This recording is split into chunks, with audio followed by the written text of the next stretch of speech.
The time winds down. They did it. It's over. The game is over. The series is over. The wait is over. Yeah, drinking dope, turn me to a superhero. Yeah, hit that pill, turn me to a superhero. All right, welcome back, boys. Just apologize in advance. This is kind of just last-minute video that we came up with today.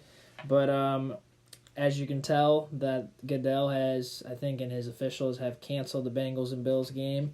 So we will not be being able to see that great matchup. But obviously we understand with the Hamlin situation and with the playoffs coming up that this is kind of what has to happen here. But Kellen, if you want to start off what you know about it, and then I can go off of what I know about it. But so you basically, within I think the past couple of hours, the NFL sat down. Goodell, made some decisions. Obviously, KP just told you the game's canceled between Buffalo and Cincinnati.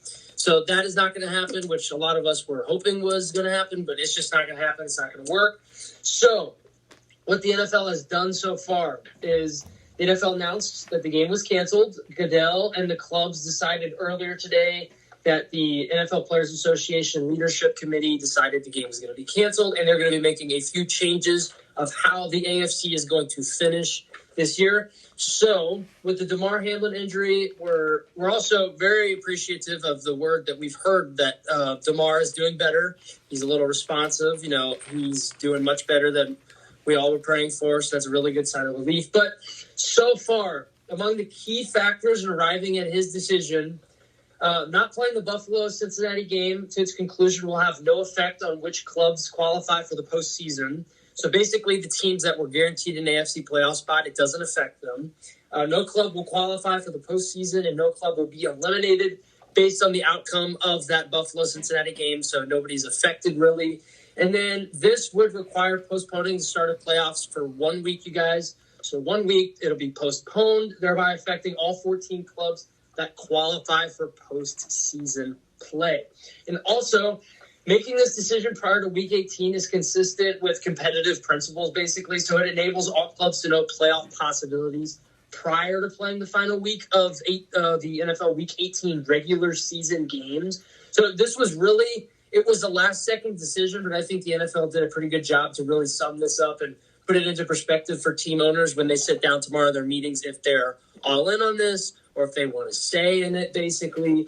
But that is basically the overall format right now. But there was some, light, low benefits of this. So canceling the game between the Bills and Bengals, it creates a potential competitive inequality in certain playoff scenarios. So with this, the AFC Championship game, depending how some games fall or turn out, it could be neutral. Like, hell, it could be, so say it's Chiefs, Bengals, it's going to be a neutral site. It could be played in Indianapolis. It could be played in Chicago. I mean, it can be played really anywhere the NFL is choosing to put it.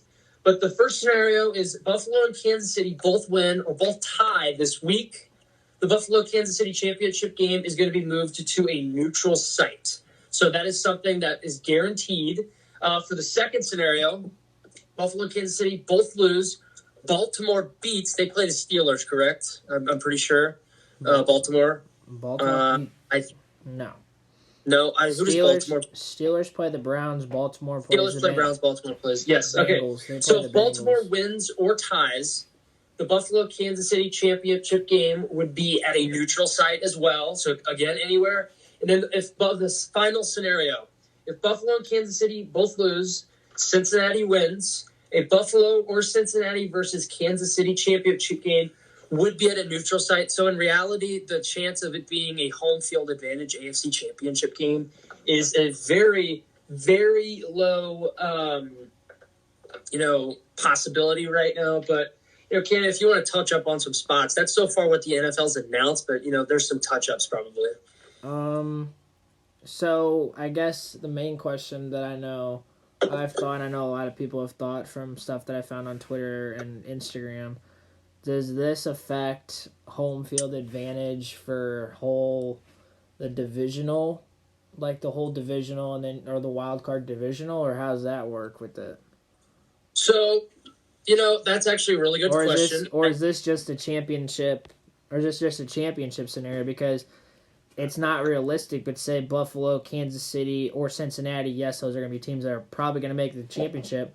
But say that those teams get knocked out for some odd reason, get a huge upset, the teams they're playing, the 3 top favorites to go to the Super Bowl, but say they don't make it, does these scenarios don't even mean a thing or anything with the neutral site then?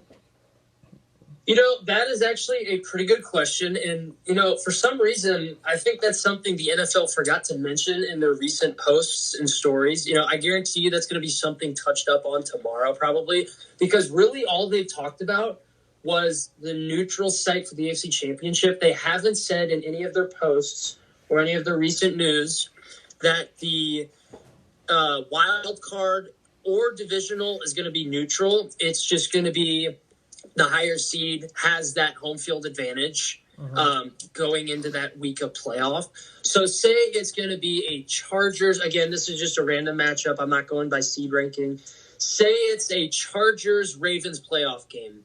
I believe the Ravens would have the higher playoff seed. I'm not sure. I can't remember if it was LA that had the higher ranking or if it was Ravens. But say Ravens have the higher record. The Ravens would have that home field advantage. Say that's the wild card. So that's how I guess the NFL's making it out right now. Because usually that's how it always works. It's just the last second decisions for this has been really, really confusing, and it's got other podcasts and shows is confused. It's very confused as well. So I mean, it's just I think that'll be something they'll touch up on tomorrow. I think it'll be something we'll find out more over the weekend. I think also though, because I read also on there that Goodell in the NFL, but it also hasn't been brought to the ownership standpoint, which I think they'll bring up tomorrow but they also they're heavily considering adding an 8th seed and getting rid of the bye, because that Bills and Bengals game is such a huge game to go over, because if you think about it, did the Bills beat the Chiefs this year or no? They did. They beat them. So they beat at Arrowhead, and then the Bengals beat the Chiefs.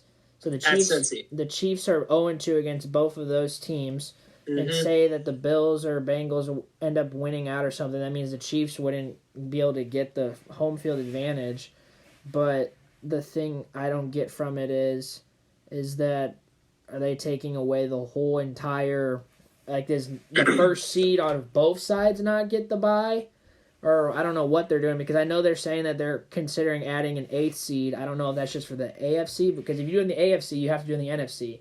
That's what a lot of people were saying. And it's how can you do one side that way, and then it just makes absolutely no sense for the other side? It's what's going on here? I get it was just such a random, tragic incident, but it's you got to make it fair on both sides. Well, so I think, let me pull up the standings, because I want to say if they do add 8 teams, I want to say that it's going to help. Because who's in the playoff picture right now, AFC-wise, I want to say... Hurry up. So you have the Chiefs at first, Bills second, Bengals third, Chargers 4, Baltimore 5. These are all teams that have clinched a spot. So the teams that haven't clinched a spot are the Jaguars, Patriots, Dolphins, Pittsburgh. They're all sit at flat 8-8. And the Titans also are 7-9, since they're kind of battling with the Jaguars for the division as well. But if you add that 8th seed in, does that give your Jets and Browns a chance or no? Because those teams are both 7-9. I think all the teams from Raiders, Colts, Broncos, Texans obviously are all eliminated. But I want to say that the Browns and Jets were eliminated already. But is this maybe just a slim chance that if there's an 8th seed that those teams could fall in? And then you got to think of it on the NFC side as well.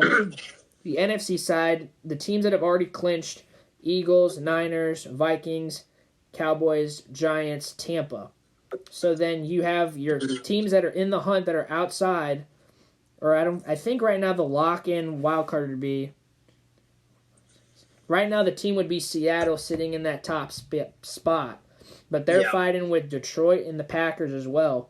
But with that 8th seed that we're talking about, say Seattle, Detroit, and Green Bay all loses. Does Washington and the Saints get a chance to go back in with the 8th seed? Because you have to do it from the AFC and the NFC side. So those teams could still potentially be in there. That's kind of what I'm getting at. If they both do the 8th seed like they're saying, then that should this playoff scenario is Week 18 is even bigger than we thought it was going to be. Because I thought it was going to be big for the AFC, and then there's only 3 teams that are looking to play in, and then you have the NFC higher seed teams trying to get up. But if that's how they do it, I don't know if they're doing that. But if they end up doing that and they talk about they're going to throw in the A seed and get rid of the bye, no one gives a shit about the bye anymore. No one. It doesn't. Okay, yes, you still want to get the 1 seed because you want to play the 8. Absolutely. You want to play the 8, obviously, and you'll be at home. I'm assuming that's how it's going to work. That's how it should work. It should work. But simply it should... I mean, there's still something to play for, but then you're not playing for that. You don't get the bye. So then that extra week of preparation and everything like that, you don't get whatsoever. So then... And you worked for that all season, basically, for it, you know? But that's just kind of what I think, because I've read a lot about the 8th seed, like that 8th seed getting in there, so that's going to... Obviously, it will increase some teams' chances to get in, obviously, so that'll change... Like, I had AFC and NFC scenarios already done before this all happened. And now we got to restart it all over again. It's just, you know... it throws a huge wrench into a lot of things, though, but... Yeah, there's not going to be a neutral site for the NFC, obviously. There's going to be only a neutral site for the AFC. Which, in a way, it's just, you know, if you're going to do one side one way, it's just like, why does the other side have the advantage of not doing it? Yes, DeMar Hamlin got hurt, and it, you know, affected everything of the AFC, but it's like, if that needs to happen, you know, is the NFC going to be neutral for the championship? You know, I don't know. I don't think it should be, because if you think about it, the Bengals-Bills, obviously, it's an AFC team, so that doesn't affect the NFC whatsoever. No. So it shouldn't punish the NFC whatsoever. I mean, it sucks that it has to punish the AFC like that, but, I mean, you can't really go out of the way and be like, oh, the NFC, we're going to take, you guys have worked your ass off all year, and so basically your Eagles, Cowboys, or Niners, you guys all have a chance for that. Basically, their home field advantage the whole entire time, but we're going to take it away because something happened in the AFC game. Yeah. So, I don't know. They could do that. I don't know. I don't think the NFC owners would agree with that. Maybe every single NFC and AFC owner would agree with it, except for the guys that are obviously in contention for the 1 seed. Yeah, so I've got 2 things. So one is to touch up on the AFC 8th seed potential. The Browns-Steelers game, you know, it really could go any way. You know, is if the Browns win, do they get a shot, you know? Or is it if the Steelers win, do they get a shot? You know, that could go either way. My second thing is tomorrow, all teams, owners, and head coaches meet together. They have conferences, and they go live with the league office, and they decide, you know, do we like this? And this is just for the AFC right now, because the NFC has nothing to do with this. But they are going to sit down, and they are going to feed off opinions and see, you know, is what we created last night on Thursday the best scenario right now? I mean, I get this is something that probably took the past 3 days to make, but it's like we need opinions as well, because we don't want to do this to where there's teams disagreeing. Because I will say, in Cincinnati's favor, I think they got washed a little bit in this. They're going to win their division. They had a shot at the 1 seed if they beat Buffalo. And, you know, if Kansas City, I think, lost against Vegas, the Raiders, they'd be the 1 seed. So it's like, you know, they did both the things they needed to do, as well as only having 7 home field games all year. You know, how come they don't get a shot at the 1 seed? And yes, no, there's no buys anymore, but it's like, for Cincinnati, it's kind of like a smack in the face almost, but in the same time, it's to make it a way that football can still happen. Every team that's going to make it's going to have basically the same equal chances to make the AFC Championship, hell, even the Super Bowl possibly. But at the same time, it's, you know, what is Cincinnati's owner and head coach going to say? You know, that question that has been running through my mind now for about an hour, and I wrote down some stuff about it, and it's just like, you know, you got to question, you know, what is Cincinnati's thoughts, you know? Yeah, I don't really think anyone can express us or any other podcast besides, or even anyone else besides the people that are thinking of like how they want to do it. I mean, they might even talk about the 8th seed tomorrow. They might shut down this neutral thing, but I think it was a topic that I saw it on Twitter and I texted Kellen. I was like, I definitely think we should talk about this topic because it's a pretty big topic in the NFL world right now. So I think it was a kind of a must need to get to you guys so you guys are informed about it as well. Absolutely. But I think that was kind of just the gist of this video, to kind of not keep you guys too long, even though it's a longer video for us, but kind of describe it in detail the best we understand it, the best we could consume it, and kind of throw it back at you guys. But I think that's kind of that's kind of all I had over this topic for today. Yeah. I think I got two quick things. You know, the question I'll have is, you know, say tomorrow AFC owners all are not on the same page and they don't come into agreement about it, you know, what will the NFL do? I mean, they're the ones playing. The NFL's the one that just runs it. So say that they don't like the neutral site problem, you know, what's going to happen? We'll update you guys, obviously, on all that stuff because we'll be the ones to hear it, you know, respond to you guys. But the second thing is, make sure you guys, if you have any thoughts or opinions on this, we would love to hear them. So, you know, go ahead and drop them down below in the comments. That'd be a great thing to do because everyone has an opinion here, and I think this is a great topic to have an opinion on. But with that being said, KP, you got anything else for this? So for sure, we're going to put them in the bio and also down in the description. But also make sure you check our TikTok out. It's a different name than our Instagram, but we'll put those in the bio for you guys to go check out. That we're also kind of starting to put clips and also videos of as well. We'll clip up old videos, put in there. But also give those a like, follow, subscribe, comment down. We like to hear your guys's, like, your views, what you guys like, what you don't like, anything like that. Helps us out tremendously as we're growing here. We just hit 3,000 views, which I think is kind of a cool goal for us because we just started this right before the new year. So I think that's kind of a cool thing with all of our videos and stuff on YouTube. So we're going to obviously keep trying to get as much content and everything thrown at you guys' way. But if you guys just want to go down there, help us out, that's all we got to do. We appreciate it, though, for you guys. Anything you got? I don't think I got anything else. But, guys, same as always, thank you guys for watching. Make sure to keep up with us at all times. God bless. Really did it. Awesome. Double back once.